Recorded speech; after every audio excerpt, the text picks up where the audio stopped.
memajukan pendidikan. Guru penggerak menghamba para menteri, kreatif rancang pembelajaran. Hargai potensi, tingkatkan prestasi, lahirkan profil pelajar Pancasila. Belajar bergerak berbagi untuk negeri kita menjalin. Assalamualaikum warahmatullahi wabarakatuh, Bu. Waalaikumsalam warahmatullahi wabarakatuh, Bu Ami. Ini Bu, mohon maaf mengganggu waktu Ibu pagi hari ini. Nggak apa-apa. Apa nih? Ini kemarin kan Ami udah minta izin ini mau mengganggu waktu Ibu sebentar terkait tugas dari calon guru penggerak angkatan 6 mengenai modul 3.1 pengambilan keputusan berbasis nilai-nilai kebajikan sebagai pemimpin. Bisa Ami ganggu waktu Ibu? Bisa, Bu Ami. Silahkan, saya sekali-sekali dengan Bu Ami minta gangguan dari saya. Oke, makasih ya Bu ya. Kita langsung aja ya Bu ya. Ini Bu yang pertama, selama ini bagaimana Ibu dapat mengidentifikasi kasus-kasus yang merupakan dilema etika atau bujukan moral? Jadi yang Bu Ami tanya sekarang adalah masalah kasus ya? Iya Bu. Jadi di sini terlebih dahulu saya akan mengidentifikasi semua kasus yang ada. Apakah kasus tersebut merupakan dua hal, yang satu benar dan yang satu salah, maka kasus tersebut disebut dengan bujukan moral, Bu Ami. Sedangkan jika kasus tersebut keduanya benar, maka hal ini dikatakan dengan dilema etika. Maka saya akan memilahnya dulu, Bu Ami. Manakah dia yang termasuk ke dilema etika dan mana yang kasus bujukan moral, Bu Ami? Nih, selama ini bagaimana Ibu menjalankan pengambilan keputusan di sekolah kita ini, terutama untuk kasus-kasus di mana ada dua kepentingan yang sama-sama benar atau sama-sama mengandung nilai kebajikan. Jadi selama ini kasus-kasus yang ada ya Bu Ami, sebelumnya saya mengambil keputusan terlebih dahulu dengan cara mengidentifikasi masalah-masalah yang terjadi terlebih dahulu, kemudian menentukan siapa saja pihak yang terlibat, kemudian mengumpulkan data atau fakta yang ada dan seterusnya sehingga mampu mengambil keputusan yang tepat bagi pihak-pihak yang bermasalah. Jadi dalam pengambilan keputusan ini tentu saja mengutamakan prinsip kekeluargaan, musyawarah dan mufakat. Jadi kira-kira langkah-langkah atau prosedur seperti apa yang biasanya Ibu lakukan selama ini dalam menangani atau menyelesaikan masalah-masalah tersebut? Berarti yang Bu Ami tanya sekarang ini adalah langkah-langkahnya. Langkah-langkah atau prosedurnya dalam penyelesaian masalah. Kalau langkah-langkahnya ya Bu Ami, yang pertama yang saya lakukan di sini, otomatis saya akan memanggil kedua, mungkin ada 2 orang atau lebih, itu akan saya panggil untuk diidentifikasi dulu, kemudian ditanyakan permasalahannya masing-masing, kemudian dimintai keterangannya supaya mengetahui di mana letak permasalahan atau inti permasalahan tersebut terjadi dan apa penyebab pemicu masalah, serta menemukan bagaimana solusi terbaiknya yang akan diambil dan diputuskan dengan tidak merugikan kedua belah pihak. Jadi di sini kita tidak ada istilahnya pilih kasih, jadi kita adil, tidak ada yang rasanya merasa disudutkan. Kita adil. Nah, kira-kira hal-hal apa saja yang selama ini Ibu anggap efektif dalam pengambilan keputusan pada kasus-kasus yang dihadapi? Biasanya ya Bu Ami, yang lebih efektifnya otomatis kita menggunakan komunikasi atau dialog yang baik. Di sini melakukan dialog dengan pihak yang bermasalah dengan menggunakan prinsip kekeluargaan. Prinsip kekeluargaan agar dapat memunculkan solusi yang terbaik, kemudian dapat diterima oleh kedua belah pihak dengan cara memberikan bimbingan secara komprehensif yang tidak menimbulkan perselisihan lagi dari kedua belah pihak tersebut. Selanjutnya Bu ya, Bu hal-hal apa saja yang selama ini menjadi tantangan Ibu dalam pengambilan keputusan yang ada kasus-kasus dilema etikanya? Berarti masalah yang berikutnya tantangan lagi ya Bu Ami. Tantangan. Kalau di sini memang banyak sekali tantangan yang saya rasakan, Bu Ami. Apalagi saya baru diamanahkan di SD ini sebagai orang yang dituakan. Jadi setelah saya diamanahkan, saya sendiri merasakan begitu banyak tantangan-tantangan yang harus saya jalani, apalagi dalam menyelesaikan suatu permasalahan. Nah, tantangan yang saya rasakan di sini, apalagi saya diamanahkan menjadi orang yang dituakan di SDN 10 Padang Panjang Barat ini, walaupun banyak tantangan, yang saya pribadi harus mencarikan bagaimana solusi supaya kasus atau permasalahan yang terjadi di sekolah ini dapat diselesaikan dengan baik dan tidak ada yang merasa dirugikan. Oke Bu, ini pertanyaan selanjutnya Bu ya. Ya. Apakah Ibu memiliki sebuah tata cara atau jadwal tertentu dalam sebuah penyelesaian kasus dilema etika ini, atau Ibu langsung menyelesaikan di saat itu juga atau di tempat? Kemudian bentuk atau prosedur seperti apa yang Ibu lakukan untuk menyelesaikan masalah tersebut? Berarti seperti yang sudah saya sampaikan tadi ya Bu Ami, Ya. bahwasanya di sini saya sebagai orang yang dituakan selangkah dari teman-teman yang ada di SDN 10 Padang Panjang Barat ini, maka langkah yang tepat yang dapat saya gunakan untuk menyelesaikan permasalahan yang ada secara langsung dan diselesaikan di sekolah pada hari itu juga. Tujuannya saya menyelesaikan masalah itu secara langsung agar tidak ada masalah-masalah baru yang akan timbul kembali Bu Ami. Karena masalah ini kan memang bermacam-macam permasalahan yang terjadi Bu Ami. Iya Bu. Ada permasalahan itu memang langsung di tempat itu langsung kita menyelesaikan. Ada pula mungkin beberapa masalah yang bisa tidak di saat itu kita menyelesaikan. Jadi setelah saya lihat dan saya amati Bu Ami, tergantung dari permasalahan yang terjadi. Kalau permasalahan itu memang ya harus diselesaikan pada hari itu juga, maka akan saya selesaikan di tempat itu juga, agar tidak ada timbul permasalahan baru. Tidak ada istilahnya yang saling kadang kan masalah itu sedikit, kalau dibiarkan nanti lama-lama masalah itu akan lain efeknya, berdampak lain nanti, apalagi kita berada pada lingkungan sekolah. Tapi seandainya permasalahan itu rasanya mungkin kita membutuhkan bantuan orang lain untuk menyelesaikan masalah tersebut, mungkin saya akan mencarikan tempat, waktunya yang tepat, kemudian berkomunikasi dengan pihak-pihak yang berkaitan untuk menyelesaikan masalah, seperti kawan-kawan yang ada di sekolah, guru, kemudian tenaga kependidikan, komite. Mungkin kita selesaikan masalah itu dulu Bu Ani. Mungkin yang jelas tempatnya pasti di sekolah. Nanti apabila tidak bisa diselesaikan dengan yang kita yang tadi, mungkin yang lebih berkompeten lagi, seperti pengawas, kemudian kabid, kemudian lanjut ke dinas pendidikan. Tapi sampai saat sekarang ini alhamdulillah penyelesaiannya masih di sekolah kita Bu Ani. Ya Bu ya. Selanjutnya adakah seseorang atau faktor-faktor apa yang selama ini mempermudah atau membantu Ibu dalam pengambilan keputusan dalam kasus-kasus dilema etika? Jadi faktor yang Bu Ami, adakah seseorangnya? Seseorang atau yang membantu Ibu? Seseorang atau faktornya? Kalau yang saya lihat kasus-kasus tersebut Bu Ami, yang pertama saya lihat dulu kasusnya. Kalau memang kasusnya itu bisa saya dulu yang menyelesaikan, maka saya akan menyelesaikan sendiri Bu Ami. Nah, ada yang sifatnya kasus itu yang sifatnya pribadi.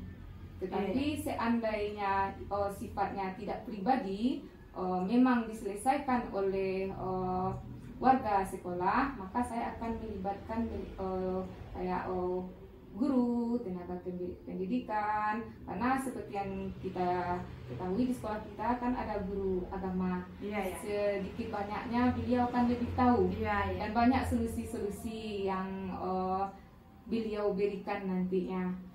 Kemudian setiap permasalahan yang ada selalu saya bawa dulu dalam musyawarah. Seandainya yang sifatnya yang tidak pribadi, Yang Bu tidak Ani. pribadi lagi. Iya, yang sifatnya tidak pribadi, maka faktor lain seseorangnya adalah yang seperti yang tadi, seperti guru, tenaga kependidikan, komite. Iya. Itulah faktor seseorangnya. Yang saya libatkan Iya. kalau saya menyelesaikan masalah ini dengan cara musyawarah. Musyawarah. Ya, dengan cara musyawarah, kemudian atau rapat, agar lebih cepat menemukan solusi terbaiknya, Bu Ami. Kemudian dengan musyawarah juga bisa kita berkomunikasi dengan bisa jadi dengan pengawas sekolah atau komite sekolah untuk meminta arahan dan masukan terbaik bagi permasalahan yang ada. Jadi permasalahannya itu tidak berlarut, cepat selesai, kita nyaman karena sekolah ini adalah rumah kedua kita, Iya, Bu iya, Ami. betul, Bu. Ya, Betul, Bu. nyaman kita di sini berarti kita nyaman di rumah, nyaman Nyaman pula di kita di sekolah. Oke, Bu, ini pertanyaan terakhir ya, Bu ya. Cepat Oh, sekali ya, Bu Ami. Iya nih, udah rasanya beberapa pertanyaan tadi disampaikan ke Ibu, jawabannya juga sudah sesuai rasanya. Sebagai ini pengambilan keputusan berbasis nilai-nilai kebajikan Iya. sebagai pemimpin. Iya. Nah, ini pertanyaan terakhir ini untuk Ibu. Dari semua hal yang telah Ibu sampaikan tadi, pembelajaran apa yang dapat Ibu petik dari pengalaman Ibu mengambil keputusan-keputusan terkait kasus-kasus dilema etika tersebut? Jadi banyak sekali pengalaman yang saya rasakan, Bu Ami. Walaupun di sini saya masih hitungan hari ya, Bu Ami. Banyak rasanya ilmu yang saya dapatkan dari pengambilan keputusan dengan adanya permasalahan yang kita hadapi. Saya di sini sebagai orang yang diberi amanah sebagai penanggung jawab sekolah yang dituakan selangkah dari teman-teman. Saya dalam pengambilan keputusan apapun harus berdasarkan kesepakatan bersama, Bu Ami. Jadi itu pengalaman berharga yang saya dapat, bahwasanya semua keputusan harus kita sepakati bersama yang dihasilkan dari musyawarah, mufakat, serta membiasakan diri untuk bertanggung jawab dengan apa yang sudah kita ambil keputusannya, Bu Ami. Kemudian atas setiap keputusan yang telah diambil, karena bekerja dengan tim lebih meringankan kita dalam menyelesaikan permasalahan, Bu Ami. Kemudian daripada kita menyelesaikan masalah itu sendiri. Jadi segala sesuatu itu apabila kita kerjakan atau kita diskusikan secara bersama-sama, yang rasanya sulit itu akan lebih mudah, Bu Ami. Kemudian kita akan menemukan solusi-solusi yang terbaik sehingga permasalahan ini dapat diselesaikan dengan baik. Tidak ada lagi rasa-rasa hal-hal yang tidak nyaman di sekolah, Bu Ami. Jadi dengan diskusi kita akan bisa tukar pikiran, memberikan masukan, memberikan saran. Nah, jadi sekolah juga sangat menentukan penyelesaian masalah yang ada. Jadi saya sendiri mengambil pengalamannya, berarti segala sesuatu masalah itu harus kita selesaikan dengan secara musyawarah dan bersama-sama. Tidak bisa hanya diri kita sendiri, Bu Ami. Ada sesuatu hal masalah yang bisa kita yang menyelesaikan, ada yang tidak bisa kita selesaikan sendiri, yang harus melibatkan semua warga sekolah. Mungkin itu yang dapat saya sampaikan, Bu Ami. Terima kasih atas sharingnya tadi, Bu, terkait tentang pengambilan keputusan berbasis nilai-nilai kebajikan sebagai pemimpin terkhusus di sekolah. Sama-sama, Bu.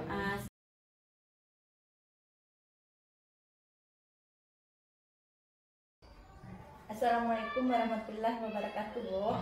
Waalaikumsalam warahmatullahi wabarakatuh. Apa kabar Ami? Alhamdulillah sehat, Ibu. Ibu apa kabarnya? Baik juga, alhamdulillah sehat. Ibu, kemarin aku kan ada janji sama Ibu mau ke sini dan minta izin sama Ibu mengganggu waktu Ibu. Bisa kan Bu hari ini? Insya Allah Ibu ada waktu. Silakan Ami. Ini Bu, Ami kan dapat tugas nih dari kegiatan calon guru penggerak angkatan 6 terkait modul 3.1 tentang pengambilan keputusan berbasis nilai-nilai kebajikan sebagai pemimpin. Nah, Ami lihat Ibu kan udah lama nih menjadi kepala sekolah, udah hampir lebih kurang 10 tahun. Jadi tentunya banyak kebijakan yang Ibu ambil dalam mengambil keputusan terhadap permasalahan yang ada di lingkungan sekolah.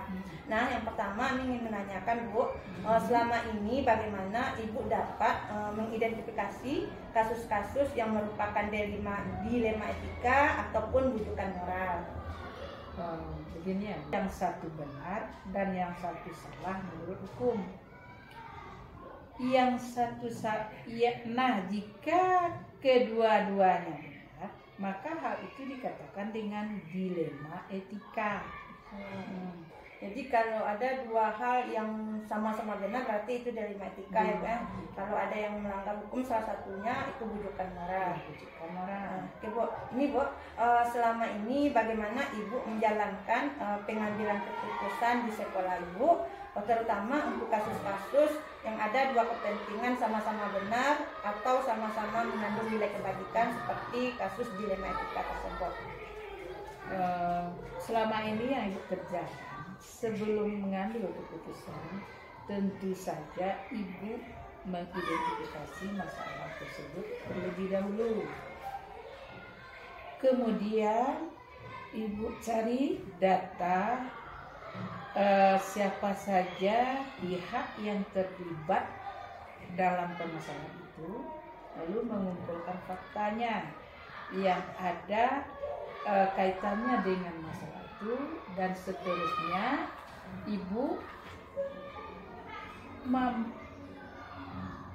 sehingga seterusnya Ibu memikirkan bagaimana cara mengambil keputusan yang tepat bagi pihak-pihak yang bermasalah. Jadi pertama Ibu mengidentifikasi dulu masalahnya, lalu memanggil pihak yang bermasalah. Setelah itu Ibu mencari penyebabnya dulu. Menanya dulu apa penyebabnya masalah ini, apa pemicunya.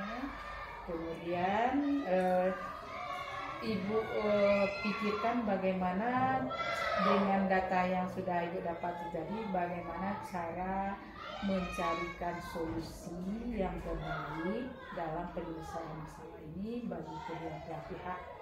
Ya, Bu, ya. Nah, di langkah-langkah atau prosedur seperti apa yang biasanya Ibu lakukan selama ini untuk menangani atau menyelesaikan masalah-masalah tersebut? Biasanya langkah yang kami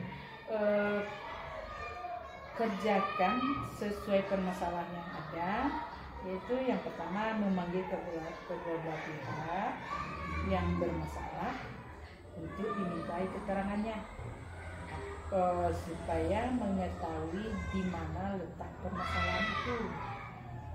Nah, inti permasalahan tersebut terjadi apa penyebab atau pemicu, serta menemukan bagaimana nanti cara mencarikan solusi terbaik yang akan dikerjakan untuk penyelesaian masalah ini supaya tidak merugikan kedua belah pihak dengan prinsip keadilan tentu kita utamakan. Berarti kedua pihak yang bermasalah langsung Ibu panggil untuk mencari apa penyebabnya dan apa solusinya, dan memikirkan apa solusinya. Berarti tidak satu-satu Ibu lihat saya yang ini, lanjut yang ini.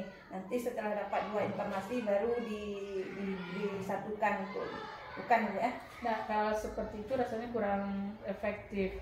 Kalau dipanggil yang satu dulu, kadang-kadang yang satu lagi dipanggil setelah ada jeda waktunya, mungkin saja terjadi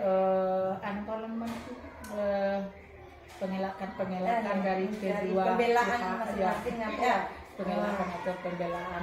Dengan demikian tentu data yang kita temukan tidak akurat. Oke. Ini Bu, selanjutnya hal apa saja yang Ibu anggap efektif dalam pengambilan keputusan pada kasus-kasus yang Ibu hadapi? Biasanya kami melakukan dialog dengan pihak yang bermasalah dengan prinsip kekeluargaan agar dapat memunculkan solusi yang dapat diterima kedua belah pihak dengan cara memberikan bimbingan secara komprehensif yang tidak menimbulkan perselisihan lagi dari kedua belah pihak. Jadi dipanggil kedua-duanya ya, Mbak ya, diberi pemahaman yang secara komprehensif. Oke Bu, selanjutnya hal-hal apa saja yang selama ini menjadi tantangan Ibu dalam pengambilan keputusan terkait kasus-kasus dilema etika?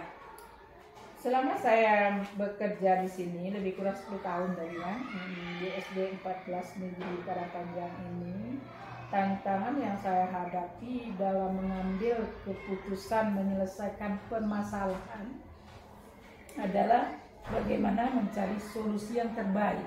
Karena yang terbaik itu kan tidak semudah mencari sesuatu yang terbaik, tidak semudah membalikan telapak tangan ya Bu ya.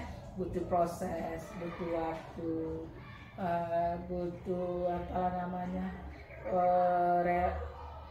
pengorbanan. Karena kalau pahlawan itu kan rela berkorban ya, jadi itu pengorbanan. Biasanya solusi yang terbaik ini agak kalau dipikirkan sendiri itu tidak mungkin. Pasti kita akan melibatkan dewan guru, komite, pengawas. Kapan perlu kalau permasalahan itu agak besar, agak rumit untuk menyelesaikannya bagi kita. Kalau yang bermasalah belum bisa didamaikan atau dicarikan solusinya, tentu kita punya atasan, itu kita lanjutkan lagi. Kalau terlalu berat bisa saja kita nanti meminta Pak Kadis, bahkan Pak Kadis untuk menyelesaikan di dunia ini. Nah Bu, apakah Ibu dalam menyelesaikan masalah memiliki sebuah tata cara atau jadwal tertentu dalam penyelesaian masalah kasus dilema etika tersebut, atau Ibu langsung menyelesaikan di tempat dalam waktu itu juga? Kemudian bentuk atau prosedur seperti apa yang Ibu jalankan?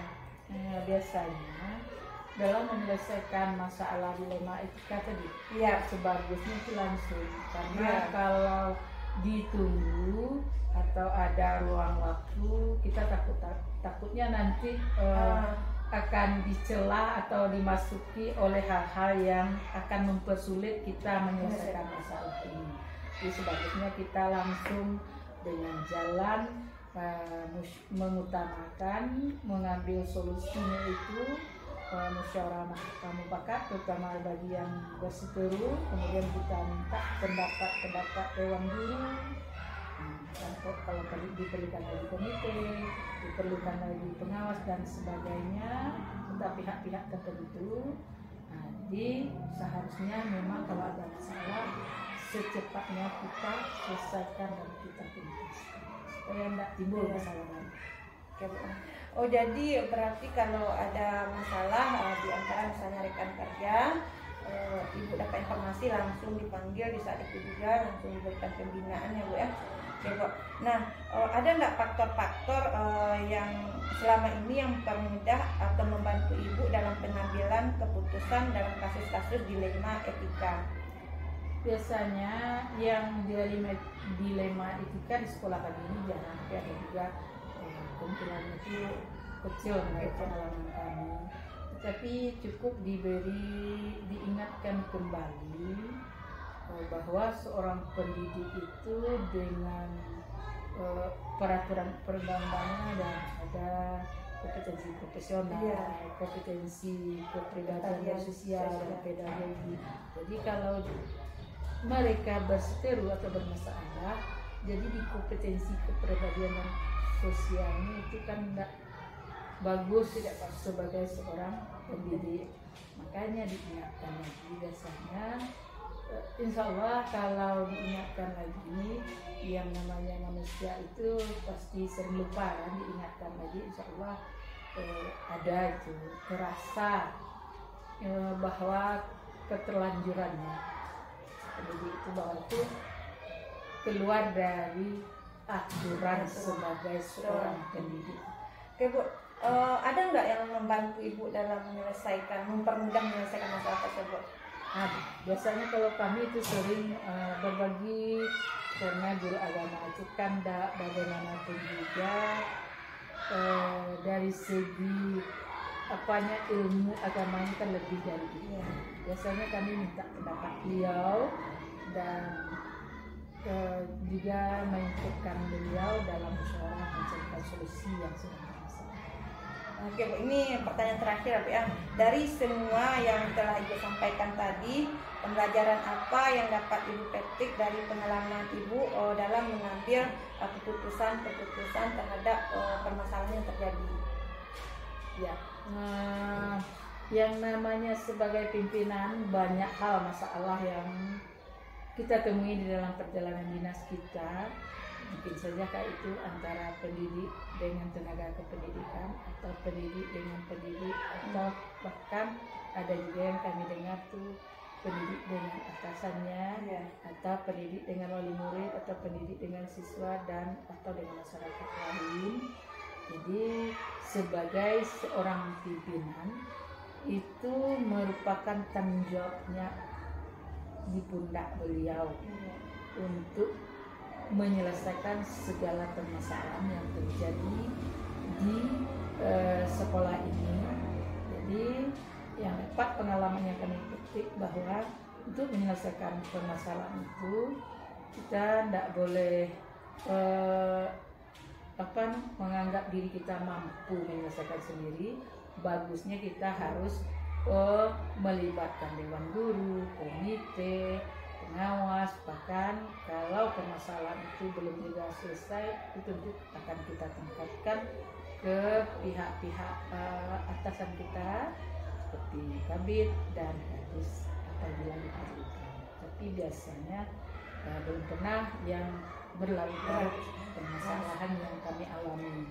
Cukup diingatkan saja dengan bahwa kompetensi seorang guru yang 3 tadi adalah yang pertama profesionalnya, kemudian pedagogi, yang ketiga pribadi dan sosialnya. Biasanya sudah agak mulai ingat lagi dan menyadari bahwa tidak boleh kalau ada segala sesuatu yang akan menimbulkan permasalahan gitu kan. Menyadari dan banyak introspeksi diri bahwa kita sebagai seorang pendidik tidak boleh seperti itu. Oke Bu, jadi Bu berarti pengalaman yang bisa Ibu ambil dan saya ambil pun kayaknya Bu ini bahwa setiap permasalahan harus dapat diselesaikan di waktu itu juga, dan mengingatkan kita bahwa sebagai pendidik khususnya ini memiliki 4 kompetensi yang harus kita miliki. Begitu ya Bu ya. Ya Bu Dery, terima kasih atas waktunya Ibu ini, dan terima kasih atas ilmu yang Ibu berikan.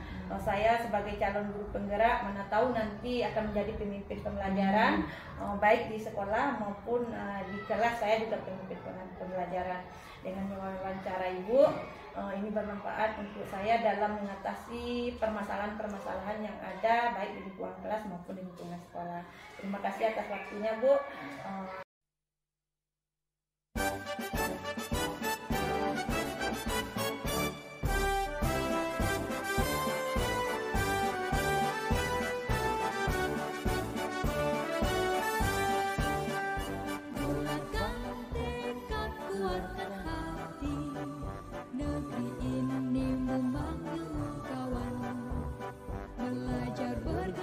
Berbagi untuk negeri, guru penggerak majukan pendidikan.